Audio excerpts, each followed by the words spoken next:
Hai Tribuners, saya Delta Gonzales.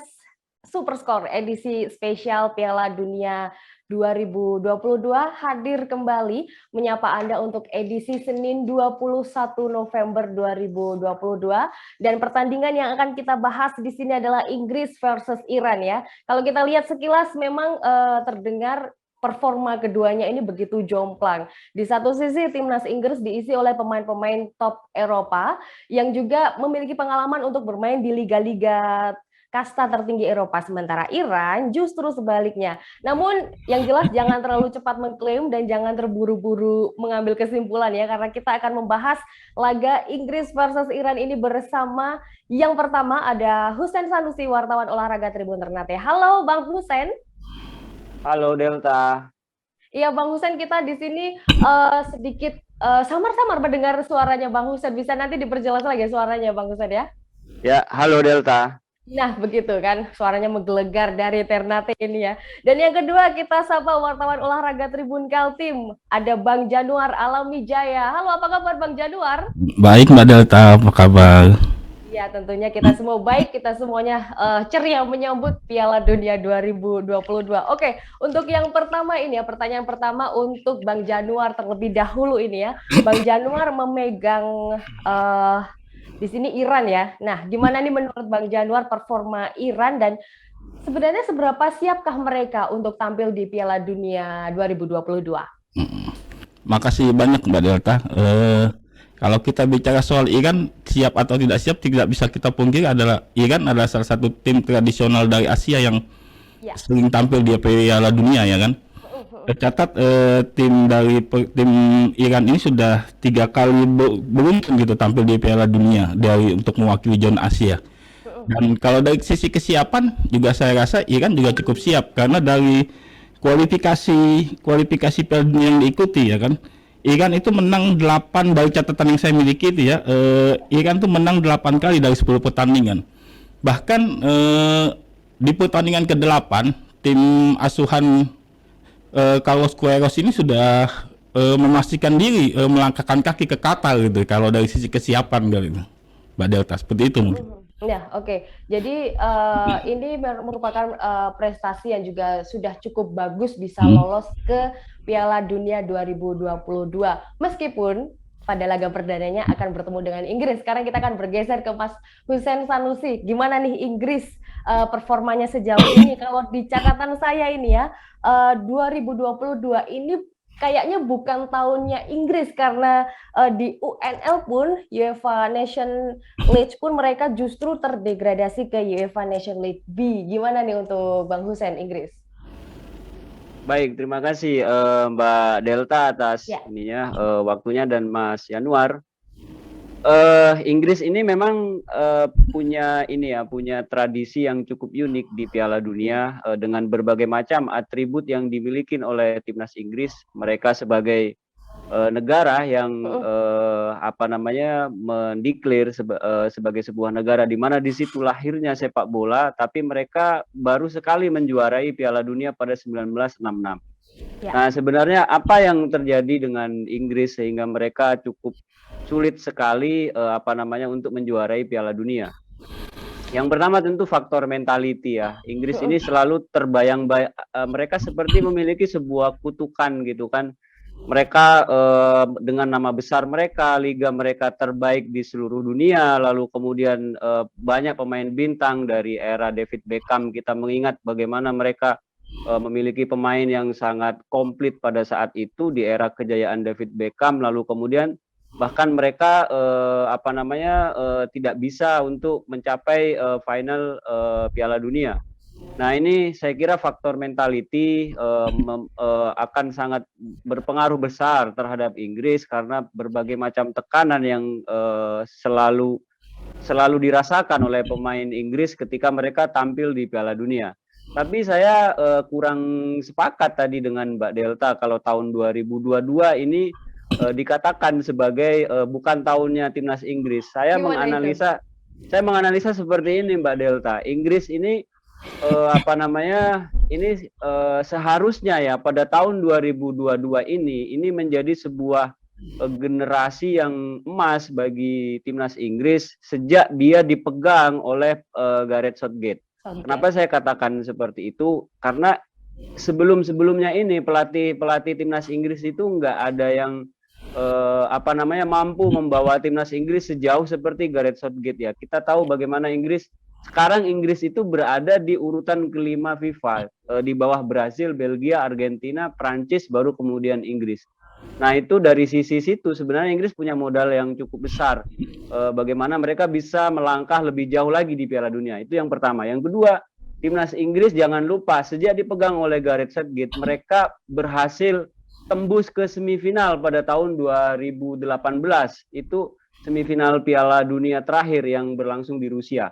Lalu kemudian mereka juga menjadi runner up Euro pada tahun 2020 kemarin. Runner up loh Mbak Delta. Artinya mereka cukup ini ya, harusnya ini menjadi tahun yang sangat bagus bagi timnas Inggris, di mana mereka bisa menghilangkan semua kutukan-kutukan yang yang mereka hadapi selama ini. Artinya ini pelatih sudah lama bersama para pemain timnas Inggris, harusnya itu dia paham sekali bagaimana membenahi sisi-sisi kekurangan yang ada di skuad timnas Inggris sekarang. Ya, oke. Jadi memang ini urusannya urusan mentalitas. Memang di atas kertas jauh banget di atas angin Inggris, lebih di atas Iran gitu ya. Oke, kembali ke Bang Januar. Ngomong-ngomong soal Iran di sini, memang Iran tidak terlalu dijagokan dalam laga melawan Inggris ini. Namun dari catatan head to head, 3 menang, 1 seri dan 1 kali kalah. Bisakah timnas Iran ini berpotensi meraih hasil positif saat bertemu dengan Inggris? Makasih banyak Mbak Delta. Kalau kata saya gini, sepak bola itu Piala Dunia itu kan banyak menghadirkan sebuah kejutan-kejutan ya kan. Benar banget. Kita ingat bagaimana kemudian kalau kita bicara flashback ke belakang di tahun 2002 ketika Senegal berhadapan dengan Perancis gitu ya kan. Perancis yang waktu itu statusnya merupakan juara Piala Dunia edisi sebelumnya dan Euro 2000 kalah oleh Senegal di pertandingan perdana gitu ya kan. Atau kita kalau mau mundur ke belakang ada di tahun 90 Argentina dengan Kamerun. Ketika itu Kamerun unggul atas Argentina di pertandingan perdana juga ya kan. Nah, sesuatu keajaiban juga bisa terjadi di pertandingan antara Iran dengan Inggris ini. Apalagi kita ketahui Iran ini sendiri merupakan peringkat pertama di Asia gitu kan dalam ranking FIFA gitu kan. Kemudian pemain-pemain Iran sendiri banyak yang bermain di liga-liga Eropa yang tentu sudah paham dengan kultur sepak bola Eropa. Dan satu hal mungkin yang menjadi kalau saya bilang keunggulan dari Iran terhadap Inggris ini adalah dari sisi endurance. Seperti kita tahu Liga Inggris baru saja break 1 minggu ke belakang kalau tidak salah. Bahkan 1 minggu lalu masih bermain tim-tim Inggris itu kan. Jadi praktis Southgate itu hanya punya waktu sekitar kurang dari sepekan untuk meramu taktik dan mengumpulkan pemainnya gitu kan. Berbanding terbalik kemudian dengan Queiroz yang punya banyak waktu untuk melatih Iran, untuk mempersiapkan Iran menuju Qatar gitu ya kan. Jadi dari sisi persiapan itu merupakan hal positif yang bisa diambil oleh Iran ketika menghadapi Inggris nanti.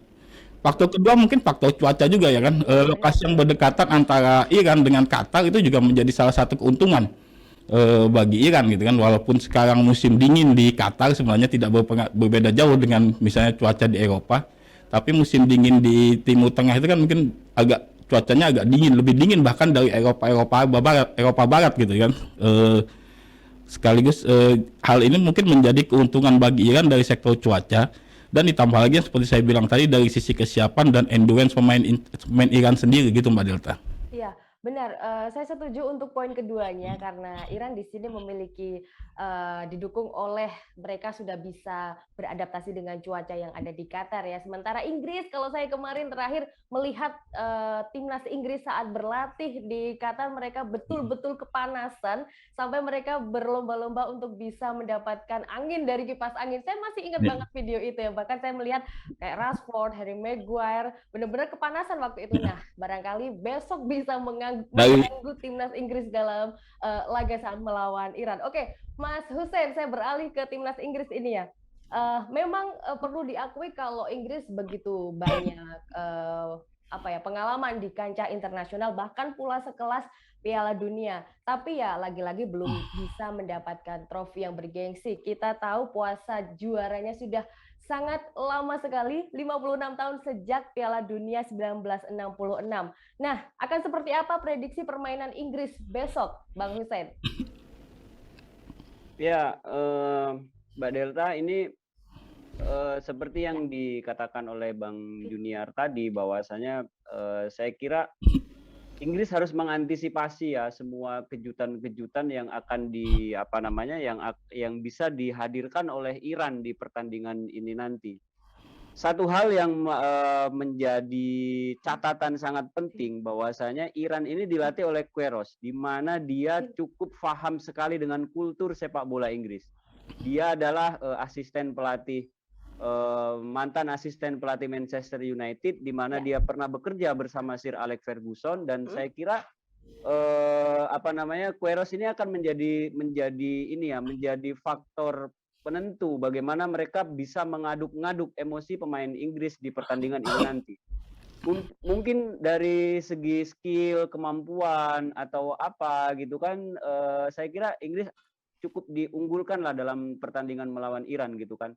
Tapi tadi ada faktor cuaca disebutkan, di mana para pemain Inggris itu sangat terbiasa dengan cuaca dingin. Mereka semakin dingin, semakin bersalju, mereka akan semakin kuat. Tapi ketika berada di cuaca yang sangat panas, disitulah kelemahan yang ada yang bisa dieksploitasi oleh para pemain Iran. Namun prediksi saya Inggris tidak akan menyerah sebegitu mudahnya ya, karena bagi mereka ini adalah sebuah pertarungan yang sangat besar bagi mereka, bagaimana mereka bisa kembali on fire seperti di Euro dan Piala Dunia kemarin, sejak dari babak penyisihan. Saya kira ini tantangannya hanya masalah non teknis di Inggris. Memang saya melihat Inggris datang ke Qatar sebenarnya tidak dalam kondisi yang ideal. Mereka tadi disebutkan oleh Mbak Delta, mereka kalah dalam 5 pertandingan terakhir di UEFA Nation League dan bahkan terdegradasi ke zona B. Itu sebenarnya pukulan bagi Inggris. Tapi biasanya grafik sepak bola itu seperti itu. Ketika dia sudah turun, itu akan naik lagi peak-nya.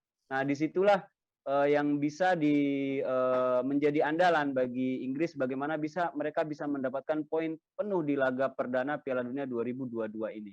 Saya kira itu Mbak Delta. Oke. Dan memang benar 5 pertandingan terakhir Inggris menderita 2 kekalahan dan 3 seri, bahkan kalah dari tim antah berantah Hongaria. Tapi kita nggak tahu yang namanya bola itu bulat, nggak tahu.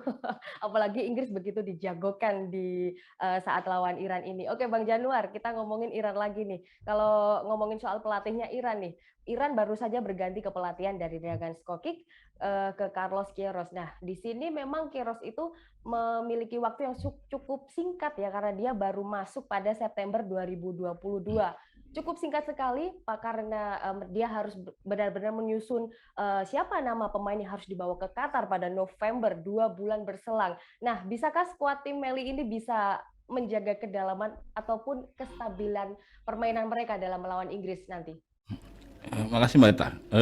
Kalau bicara Queiroz ya kan, memang Queiroz ini baru bergabung dengan Iran di bulan September 2022 kemarin, dan kalau tidak salah baru menukangi Iran di 4 pertandingan sebelum turun di Piala Dunia ini ya kan. Tapi Queiroz sendiri sebenarnya bukan orang baru di timnas Iran, karena pelatih Portugal ini kan sudah sejak 2011 kan. 2011 dia melatih Iran, kemudian berhenti di 2019 gitu ya kan. Dan dia bahkan membawa Iran di 2 Piala Dunia edisi sebelumnya di 2014 dan 2019, meskipun prestasinya hanya sampai jalur grup gitu kan, tidak lolos dari fase grup. Tapi dengan waktu yang cukup panjang Queiroz melatih Iran dari 2011 sampai 2019, praktis dia punya waktu kurang lebih 8 tahun. Tentu dia sudah mengenal karakteristik pemain-pemain Iran dan strategi yang akan dijalankan. Terbukti dari 4 laga yang dijalaninya, dia menghasilkan satu kali kemenangan atas di Uruguay dan draw pada partai uji coba di laga keduanya melawan Uruguay 1-1, terus di laga pertamanya 1-0. Artinya strategi yang dijalankan Queiroz itu sudah nyetel dengan timnas Iran yang ada saat ini, pemain-pemain timnas Iran saat ini, karena seperti yang saya bilang tadi dia mengenal karakteristik pemain Milan.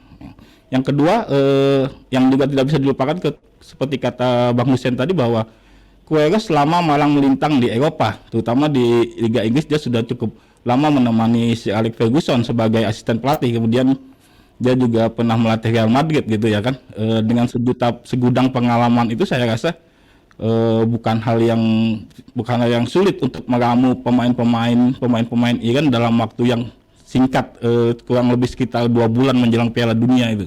Buktinya dalam laga uji coba dia berhasil menang atas Uruguay dan di pertandingan keduanya bahkan imbang gitu kan. Walaupun di pertandingan terakhir sebelum turun ke Piala Dunia, Iran sempat mengalami kekalahan atas Tunisia, tapi mungkin itu menjadi catatan tersendiri bagi Queiroz bersama timnas Iran gitu Mbak Delta. Ya, oke. Jadi ini judulnya Welcome Back Carlos Queiroz ya. Karena memang sudah benar-benar mengenal skuad Iran lebih banyak dari sebelumnya. Oke, masih di Bang Januar ini, lantas dari skuad yang disusun oleh Carlos Queiroz, sebenarnya siapa sih pemain kunci yang akan bersinar di laga melawan Inggris nanti? Pemain Iran ya? Ya, pemain kuncinya. Oh iya, kan. Ada beberapa pemain kunci yang mungkin bisa diandalkan oleh Queiroz ketika menghadapi Inggris nanti. Yang pertama ada kapten ke-11 si Ehsan Hatsafi yang pemain dari AEK Athens. Dia merupakan salah satu pemain Iran dengan caps terbanyak gitu ya kan, bersama timnas Iran. Kemudian yang paling penting yang harus diwaspadai oleh timnas Inggris adalah Mehdi Taremi yang pemain striker dari FC Porto gitu ya kan. Kalau tidak salah dia sempat menjadi top skor di Liga Champions musim kemarin bersama Lewandowski kalau tidak salah ya kan. Dan ini menjadi sebuah catatan tersendiri bagi timnas Iran dan timnas Inggris harus mewaspadai kehadiran Taremi di lini depan Iran itu. Iya, oke. Ada Taremi. Taremi memang bisa menjadi ujung tombaknya Carlos Queiroz karena sudah berpengalaman pula di FC Porto. Kalau saya menunjukkan satu nama nih, ada Sardar Azmoun dari Bayer Leverkusen. Gimana nih menurut Bang Januar? Ya, Azmoun mungkin akan menjadi striker tunggal di lini depan Iran yang ditopang dengan Taremi di lini tengah di pemain sayap gitu ya kan. Kehadiran Azmoun tentu saja karena Azmoun memang merupakan sebuah striker dengan tipe goal getter ya kan, dan itu menjadi sebuah keunggulan tersendiri bagi Iran menghadapi back di belakang Inggris ya kan. Ya, terutama ketika menghadapi Lord Maguire nanti, mungkin saja Lord Maguire nanti akan kebingungan menghadapi striker Bayer Leverkusen ini ya kan. Ini sebut-sebut Maguire sepertinya ada. Bisa jadi ini sudah mulai nyinggung soal Harry Maguire. Oke, berarti ada Mehdi Taremi dan juga Azmoun mungkin akan jadi striker tunggal karena biasanya memang Queiroz memasang formasi 4-1-4-1. Nah, seperti apa jalannya nanti kita akan nonton. Oke, saya akan bergeser ke Bang Hussein Sanusi. Tadi sudah disindir-sindir ini soal Harry Maguire. Sekarang langsung saja bedah skuadnya timnas Inggris bakalan seperti apa? Mulai dari kiper, back, gelandang sampai penyerang. Silakan Bang Hussein. Ya, ini sebenarnya Harry Maguire ini menjadi lelucon bagi timnas Inggris karena kiprahnya dia bersama Manchester United gitu kan. Tapi ya sudahlah, itu di liga ya. Bagaimanapun juga dia adalah seorang pemain yang sangat disayangin oleh pelatih ya Southgate. Dia kemanapun itu selalu dibahas. Saya juga nggak ngerti. Mungkin dia jimatnya timnas Inggris mungkin ada di dunia. Tapi oke ya, ini secara overall timnas Inggris saya kira dia memilih pemain-pemain yang cukup lama bersama Southgate. Ada 26 pemain yang dia bawa ya, 26 ya jumlahnya ya. Hanya satu pemain yang merumput di liga selain daripada Liga Inggris, yaitu Liga Jerman. Nah, semuanya itu berada di Liga Inggris. Nah, main di Liga Inggris. Artinya sebenarnya kalau dibilang mereka itu pengalaman ya saya kira tidak bisa dikatakan banyak pengalaman ya, karena skuad tim-tim lain yang ada di Piala Dunia ini kan merata. Mereka main di Liga Italia, Liga Spanyol, Liga Jerman, di Liga Prancis. Kalau Inggris ya Inggris aja. Inggris ini sangat konservatif. Nah, dari sisi skuad tentunya kita sekarang yang sedang ini kan Pickford di Everton, lalu kemudian Ramsdale juga Arsenal. Dia pemain bisa menjadi pilihan bagi Southgate, di mana sekarang Arsenal berada di puncak klasemen dengan rasio kebobolan yang tidak begitu buruk sekali. Tentunya ini akan menjadi perhatian bagi timnas Inggris bagaimana dia bisa memiliki kiprah yang cukup bagus. Lalu di back ini kan ada back selain si Maguire tadi yang suka dibully tadi.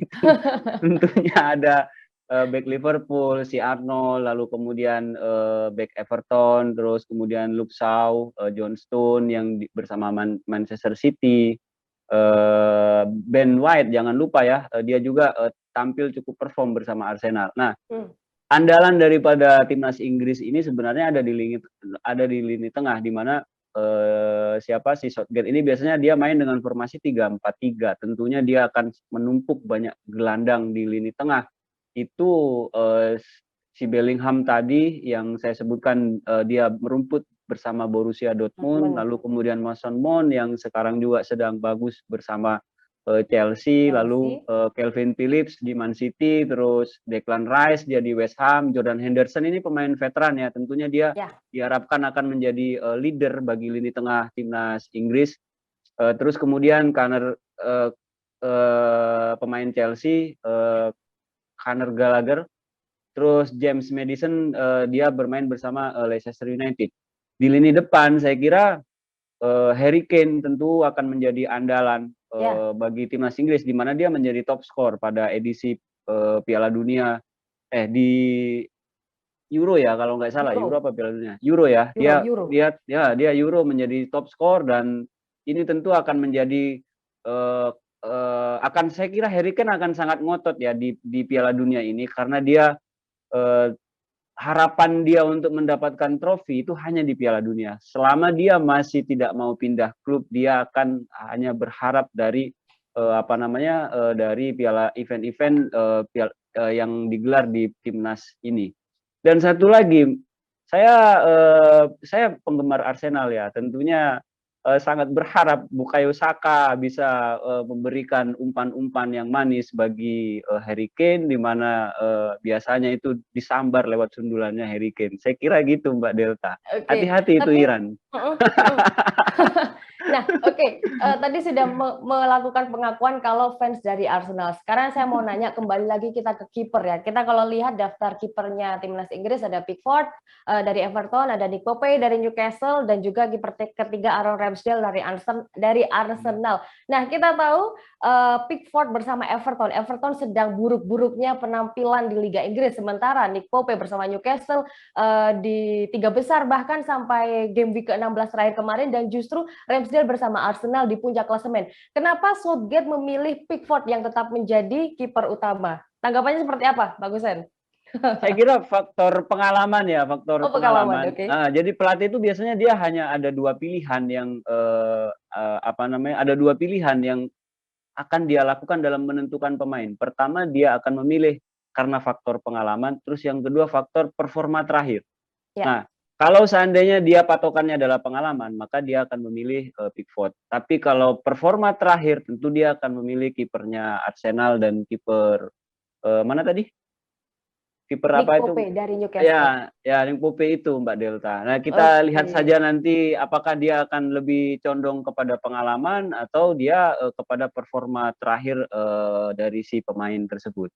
Ya, memang kalau lihat skuadnya begitu mewah, mentereng, sampai-sampai banyak pemain yang sangat optimis kalau mereka bakalan menang. Bahkan terakhir kemarin saya lihat Declan Rice, dia sudah membawa koper kosong karena dia yakin akan membawa trofi Piala Dunia ke tanah Inggris. Jadi ini judulnya Coming Home sesi kedua setelah gagal meraih Piala Eropa kemarin ya. Oke, Bang Januar, gimana nih prediksi skornya aja langsung nih Inggris versus Iran? Mungkin dari sisi yang benar-benar realistis atau mungkin ada keajaiban yang datang untuk Iran?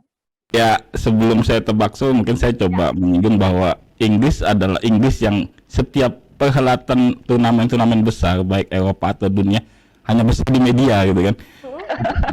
Tapi tidak pernah juara gitu ya kan. Setiap awal-awal turnamen timnas ini selalu dijagokan akan berbicara banyak bahkan menjadi juara. Tapi sejak 66 tidak ada lagi trofi besar yang diraih oleh timnas Inggris ya kan.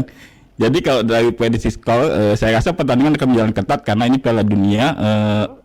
Atmosfernya tentu berbeda ya kan ketika laga uji coba gitu kan, semua pemain akan mengeluarkan kemampuan terbaiknya gitu kan. Saya rasa kalaupun menang Inggris dengan skor tipis, tapi prediksi saya dua mungkin 1-1 gitu. 1-1, imbang ya di sini realistisnya Bang Januar, imbang ya, ini luar biasa banget ini. Bakalan berjalan seru. Oke, 1-1 ya Bang ya. Iya. Seri imbang draw dari Bang Januar. Mas Husein Sanusi gimana nih untuk skornya? Kalau saya prediksi saya 2-0 ya, langsung aja 2-0 yang cetak gol, dua golnya itu semuanya dicetak oleh Harry Kane. Oh, dua-duanya diborong oleh Harry Kane, langsung jadi top skor di awal-awal bergulirnya Piala Dunia ya. Oke, itu dia. Dua-duanya masuk line up kira-kira Bang Husein ini. Harry Kane asal dia tidak pakai ban kapten pelangi, insya Allah Inggris ini menang. Jadi dia pakai ban kapten pelangi. Itu yang bikin Inggris sial itu ban kapten pelanginya itu. Iya, karena tidak dibolehkan ya di Qatar untuk memakai ban kapten pelangi. Itu dia pembahasan prediksi dan performa pertandingan Inggris versus Iran dari grup B, karena yang lain kita akan prediksi lagi pertandingan-pertandingan yang lain setelah satu ini.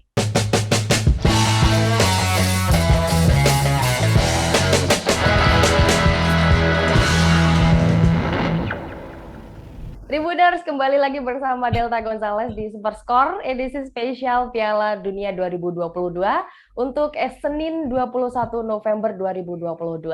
Dan pertandingan perdana dari grup B yang mempertemukan antara Senegal versus Belanda akan menjadi tema kita di bahasan kali ini. Dan Belanda comeback ya setelah absen di Piala Dunia 2018, dan inilah saatnya untuk The Orange untuk melampiaskan kegaragan mereka di kancah internasional. Dan korban pertama timnas Belanda adalah Senegal, yang mana sedang dirundung pesimis lantaran punggawa utamanya Sadio Mane batal join ke Qatar karena cedera yang belum kunjung sembuh. Kita akan bahas laga Senegal versus Belanda ini bersama yang pertama Husein Sanusi, wartawan olahraga Tribun Ternate, dan yang kedua Januar Alamijaya, wartawan olahraga Tribun Kaltim. Halo Bang Husein, halo Bang Januar. Halo. Delta.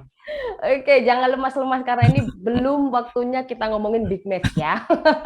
Masih Senegal versus Iran. Oke, langsung ke Bang Januar ini ya. Kembalinya timnas Belanda di gelaran Piala Dunia 2022 kali ini, akankah banyak perubahan di starting line up-nya yang dibawa oleh Louis van Gaal? Ya, makasih banyak Mbak Delta. Kalau kita bicara Belanda di kontestasi Piala Dunia, emang beberapa kali tim oranye ini gagal lolos di perhelatan Piala Dunia ya.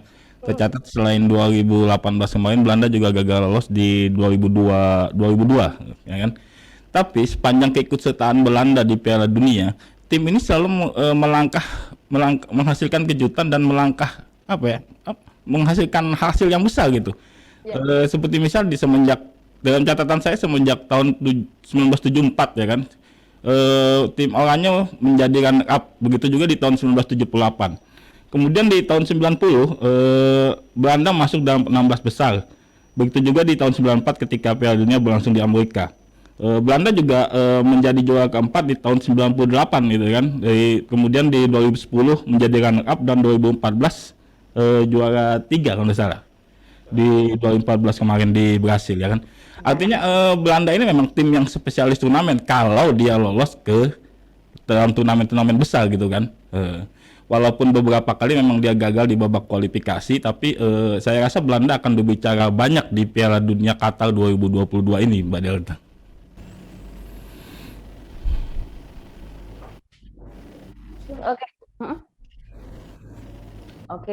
Oke. Jadi memang ini kalau kita flashback ke belakang, tahun 2018 merupakan sedikit kenangan pahit buat The Orange karena mereka tidak lolos, dan juga tidak lolos lagi 16 besar di Euro yang membuat Frank de Boer dipecat waktu itu, lantas kepelatihannya berganti ke Louis van Gaal. Oke, itu sekilas untuk Belanda. Sekarang ke Bang Husein Sanusi.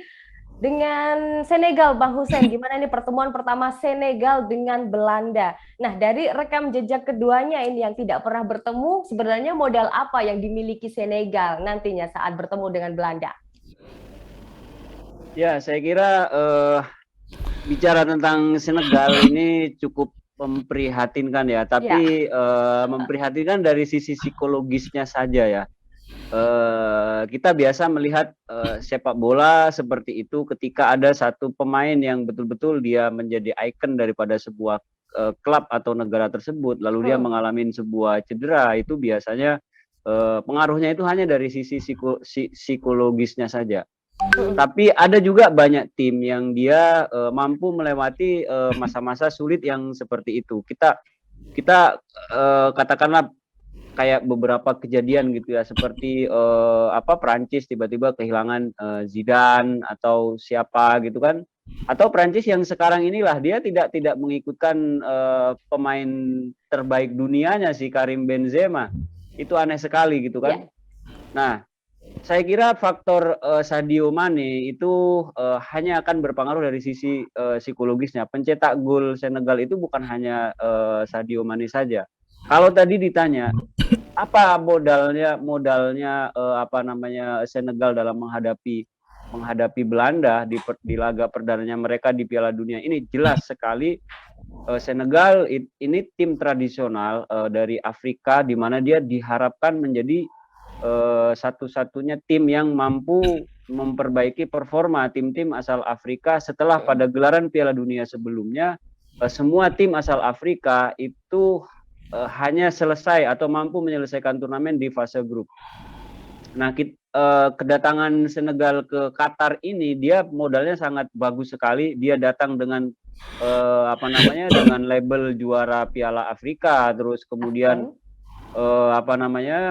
dia juga melewati fase playoff melawan Mesir dengan performa yang sangat luar biasa. Saya kira ini akan menjadi pertandingan yang cukup menarik malam ini, di mana Senegal, saya kira dia akan sangat ngotot sekali melawan Belanda yang juga memiliki luka lah. Belanda ini kan ya kadang dia panas di depan tapi tiba-tiba melempem, atau kadang dia nggak panas sama sekali gitu kan. Saya kira akan ada kejutan ya akan dihadirkan oleh Senegal. Ya, oke, benar banget, karena Senegal juga sudah membuktikan kalau mereka bisa mengejutkan di Piala Dunia. Contohnya juga yang sudah berkali-kali tadi diomongin di Piala Dunia 2002 yang langsung bisa mengalahkan Prancis dengan skor tipis, meski sangat tipis 1-0 waktu itu. Saya sudah nonton waktu itu ya, dan itu memang benar-benar gegap gempitanya warga Senegal memang sangat luar biasa. Oke. Bang Januar, ini dari skuad yang dibawa oleh Louis van Gaal ini ya, nampak kalau dari sisi pertahanan khususnya untuk posisi kiper nampaknya memang sedikit bisa dibilang sedikit lemah karena ternyata masih kebingungan nyari kiper utama. Seperti apa tanggapannya dari Bang Januar? Ya, Mbak Delta, semenjak pensiunnya Van den Sar, memang Belanda seperti kesulitan menjadi kiper yang handal untuk menjaga di bawah tiang gawang gitu ya. Padahal kita tahu dahulu Belanda punya banyak kiper-kiper berkualitas itu kan, seangkatan Van den Sar. Ada nama Edegoy juga yang kan sempat bermain di Chelsea ya kan.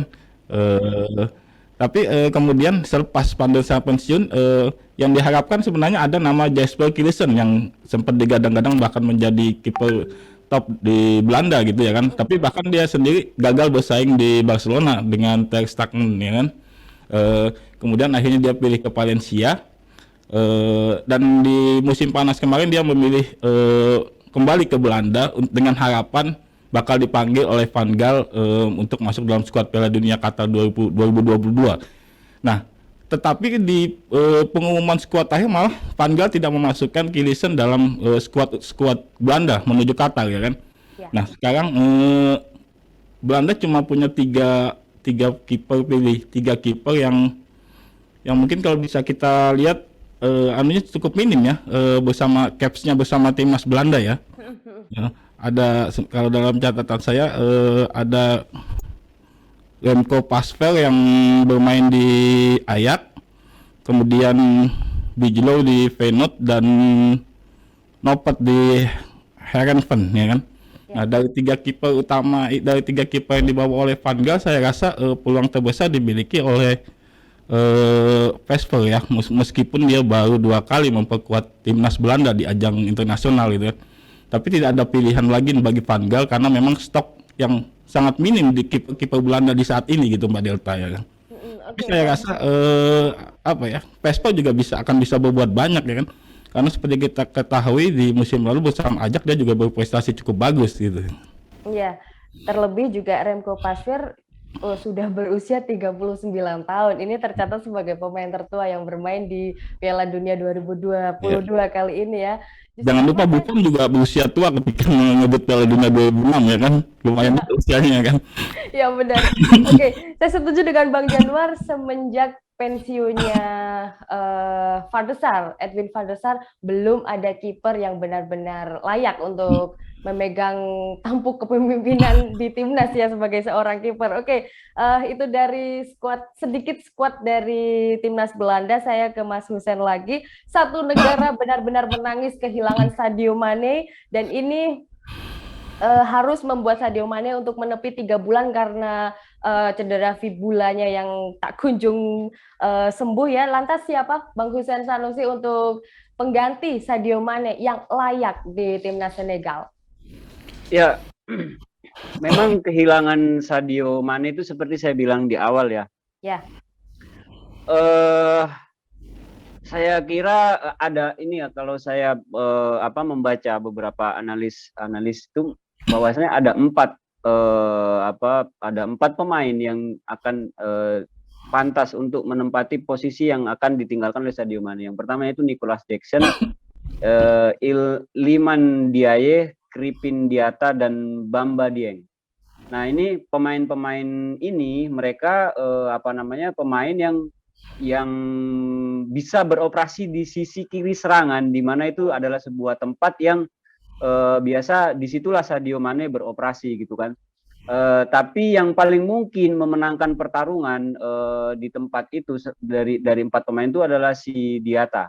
Kenapa? Karena dia terbiasa dalam beberapa line up yang saya perhatikan di skuadnya timnas Senegal itu, dia sudah terbiasa main dengan Ismail Assar dalam mengapit bersama dengan Boulaye Dia. Wah, ini namanya agak susah-susah ya.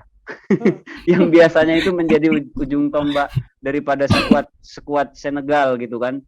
Nah, ini saya kira pelatihnya Senegal, si Cisse itu ini pelatihnya nyentrik banget loh. Saya suka sekali. Saya suka pelatihnya. Ya, pelatihnya ini nyentrik banget. Dia biasa pakai kemeja putih, lalu rambutnya gondrong kayak rapper gitu kan. Ya. Tapi saya ya kalau saya lihat ya. Iya, betul. Nah, itu saya kira dia akan menjadi motivator yang sangat berpengaruh sekali, dibutuhkan oleh skuad Senegal dalam menghadapi pertandingan melawan Belanda tanpa kehadiran sosok seorang Sadio Mane. Gitu Mbak Delta. Ya, selain itu juga ada beberapa pemain dari Senegal yang merumput di Liga Top Eropa. Ada Eduardo Mendy di posisi kiper dan juga Koulibaly yang bermain di Chelsea ya, sama-sama di Chelsea. Oke, itu kita sudah masuk ke per posisi. Langsung saja Bang Januar, kita bakalan bedah skuad timnas Belanda bakalan seperti apa. Kalau tadi kita sudah menyinggung soal kiper bakalan dipegang oleh Pasveer ya, kalau nggak salah. Dan sekarang untuk yang belakang, tengah, dan depan bakalan siapa ini? Ya, kalau dari prediksi saya ya, kiper kan sudah pasti dipegang oleh Pasveer ya kan. Ya. Sementara lini belakang kayaknya sosok Van Dijk tak tergantikan gitu kan, pemain Liverpool ini kan, beliau juga sebagai kapten kesebelasan. Saya rasa dia akan menjadi motor di lini belakang timnas Belanda gitu kan. Kalau saya lihat formasi kesukaan Opa Van Gaal ini kan 3-5-2 ya kan. Ya, benar. Jadi dia akan menempatkan 3 back yang sejajar di lini belakang dengan Van Dijk sebagai motor serangan. Kemudian mungkin dia didampingi oleh Timber, pemain muda Ajax yang sedang bersinar, atau kemudian di The Fritz yang juga mendampingi mereka. Satu hal lagi mungkin Matthias de Ligt mungkin bisa menjadi salah satu opsi juga bagi Van Gaal ya kan, Ya, untuk menjadikan posisi Timber. Tapi yang pasti posisi Panjic mungkin tidak akan tergantikan kecuali ada extraordinary atau yang sebelum pertandingan gitu. Kalau untuk posisi Panjic ini kan. Kemudian kalau kita bicara di tengah gitu kan, di sayap kanan mungkin dia akan memasang pemain Inter Milan yaitu si Denzel Dumfries ya kan, di Dumfries yang sisi kanannya. Kemudian di sisi kiri ada Nathan Ake yang main di Manchester City ya, Nathan Ake City sisi kiri. Nah di sisi sentral ini di tengah ini satu lagi pemain yang tidak bisa digantikan di lini tengah ini adalah Frankie de Jong. Frankie de Jong. Ya, karena musim kemarin bahkan sampai setengah musim ini dia cukup bersinar bermain bersama klubnya Frankie de Jong ya. Dia akan didampingi oleh Daley Blind dan Cody Gakpo mungkin pemain dari PSV untuk di lini tengah. Nah, di lini depan Belanda sendiri ini juga merupakan kabar buruk bagi pencinta tim oranye ya, karena Depay dikabarkan masih cedera belum pulih 100% ya kan. Kemudian mungkin posisi Depay salah satu opsi yang bisa diambil adalah Jensen karena tipikalnya mungkin sama antara Jensen dengan hampir mirip lah antara Jensen dengan Depay ini, walaupun dari sisi kualitas masih di bawah Depay, tapi mungkin Jensen bisa menjadi pendamping bagi Backwins di lini depan Belanda nanti malam melawan Senegal. Oke. Padahal Depay biasanya menjadi false nine untuk Louis van Gaal ya, tapi sayangnya belum ada kepastian bakalan ikut atau tidak. Tapi saya masih di Bang Januar ini ya. Kita ngomong-ngomong soal Louis van Gaal. Kita tahu Louis van Gaal saat menangani Manchester United seperti apa prestasi dari Manchester United. Lantas dia kembali ke negaranya, dia melatih timnas negara asalnya, justru bisa bersinar 7 main tanpa kekalahan, 5 menang 2 imbang. Menurut Bang Januar seperti apa nih dari performa Louis van Gaal sendiri? Iya, kalau dari kacamata saya mungkin Van Gaal ini adalah seorang pelatih yang spesialis tim nasional gitu ya kan. Karena beberapa kali menangani klub dia tidak berhasil. Mungkin dia hampir sama dengan kompatriotnya dari Belanda yaitu Gus Hiddink yang juga sama-sama berhasil ketika menangani timnas gitu kan di Korea Selatan dan Belanda di 98 kemarin gitu. Kemudian kalau kita lihat Van Gaal ini kan di usianya yang ke-78, saya rasa ini kesempatan terakhir bagi Van Gaal untuk berbicara banyak menangani timnas Belanda gitu kan. Karena itu dia akan mengeluarkan segala kemampuannya untuk membawa Belanda melaju sejauh mungkin di Piala Dunia Qatar 2022 nanti. Apalagi dengan materi pemain yang kedalaman skuadnya sebenarnya sampai cukup merata Belanda ini ya kan. Saya rasa di bawah Van Gaal Belanda akan bisa berbicara banyak di Piala Dunia Qatar 2022. Minimal semifinal lah mungkin prediksi saya gitu. Boleh. Saya setuju karena saya juga fansnya De Oranje ya. Makanya saya pakai jersey Belanda. Oke. Jadi memang Belanda juga bisa dibilang cukup beruntung pula karena dia di grup A bertemu dengan Qatar, Ekuador dan juga Senegal. Benar-benar salah satu negara yang juga diunggulkan untuk lolos dan bersinar di Piala Dunia 2022 ini. Oke, langsung saja Mas Hussein Sanusi, prediksi skor untuk Senegal dan Belanda berapa nih? Saya kira begini ya, Senegal ini selain daripada Sadio Mane itu mereka punya Edouard Mendy ya. Edouard Mendy ini kan karena dia posisinya di kiper itu dia jarang mendapat sorotan. Tapi saya memperhatikan pemain ini ketika dia tampil bersama Senegal itu dia betul-betul sangat luar biasa. Bagaimana dia mampu menepis beberapa tendangan penalti ketika di Piala Afrika itu menjadi sebuah catatan yang sangat penting sekali, dan dia menggagalkan tendangan-tendangan atau beberapa upaya yang dilakukan oleh rekannya Sadio Mane di Liverpool, yaitu Mohamed Salah gitu kan. Itu frustasi sekali itu Mesir ketika dia melawan Senegal. Saya menonton pertandingan itu, betapa hebatnya ini Edouard Mendy. Dan saya kira Belanda akan mengalami hal yang sama ketika dia berhadapan dengan Senegal. Saya yakin Edouard Mendy akan menjadi key player yang akan menentukan skor di pertandingan ini nanti. Maka kalau saya sih kayaknya ya sepertinya ini pertandingan ini akan berakhir dengan skor 0-0. Kenapa 0-0 kan seperti ini Mbak Delta. Rasionalnya itu seperti ini. Ini Mbak Delta sudah pakai kaos Belanda, jadi saya harus mengintimidasi dia gitu. Malah dibikin 0-0 berarti semua yang ini kipernya ya. Kan rasionalnya itu seperti ini Mbak Delta. Senegal itu nggak kehilangan Sadio Mane, otomatis dia kan agak kesusahan tuh nyari gol, mencetak gol gitu kan. Nah, terus Senegal itu punya kiper yang hebat. Belanda itu ya kesusahan lah mereka akan cetak gol. Saya kira seperti itu, dan saya kira kansnya Senegal untuk lolos dari fase grup itu besar sekali ya. Kalau melihat gimana cara mainnya Qatar, gimana cara mainnya Ekuador kemarin, ini Senegal saya pikir dia menjadi kandidat yang cukup kuat untuk lolos ke babak selanjutnya bersama Belanda. Oke, 0-0 nggak apa-apa ya. 0-0. 1 poin Luar biasa Bang Hussein. Masih dapat 1 poin lah, oke ya. Bang Januar seperti apa nih prediksinya? Masa juga 0-0? Nggak greget dong permainannya.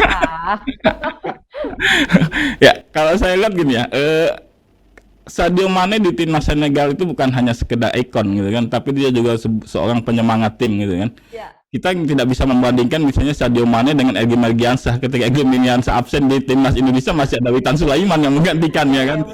Sementara sosok Sadio Mane ini tidak tergantikan di Sadio Mane di Senegal. Jadi ini akan mempengaruhi juga mentalitas tim tim Senegal ketika menghadapi Belanda di pertandingan perdana Piala Dunia nanti gitu ya kan. Kehadiran kalau kata Bang Hussein tadi ada Mendy yang ada di bawah Mister Gamang, saya rasa tidak akan berpengaruh banyak karena dari awal kecuali pelatihnya mampu membangkitkan motivasi timnya. Tapi saya rasa sulit ketika pemain bintang yang menjadi ikon dan penyemangat tim. Itu tadi kenapa alasannya saya sebutkan si pelatih nyentrik ini jadi faktor kunci. Ya. Jadi kehilangan ikon sebagai penyemangat timnya, mentalitasnya mungkin sudah runtuh dari awal gitu ya kan. Beda dengan Belanda yang mungkin mengejar hasil maksimal agar ingin menjadikan Senegal sebagai lumbung gol untuk agar di pertandingan berikutnya mereka agak santai gitu kan. Di samping itu mungkin seperti saya bilang di awal tadi, ini adalah kesempatan terakhir dari Opa Van Gaal membuktikan kapasitas dirinya sebagai pelatih. Jadi prediksi saya rasa Belanda akan menang besar 3-0 mungkin. Oke, 3-0 saya dukung Bang Januar aja kalau kali ini ya. 3-0 ini golnya siapa aja nih Bang Januar nih?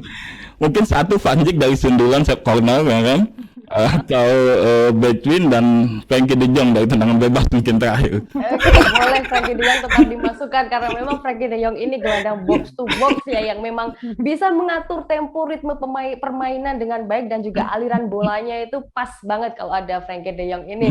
Oke, terima kasih ya untuk Bang Hussein Sanusi, wartawan olahraga dari Tribun Ternate, dan juga Januar Alamwijaya. Terima kasih Bang Januar, wartawan olahraga dari Tribun Kaltim, sudah gabung bersama saya Delta Gonzales di sini ya.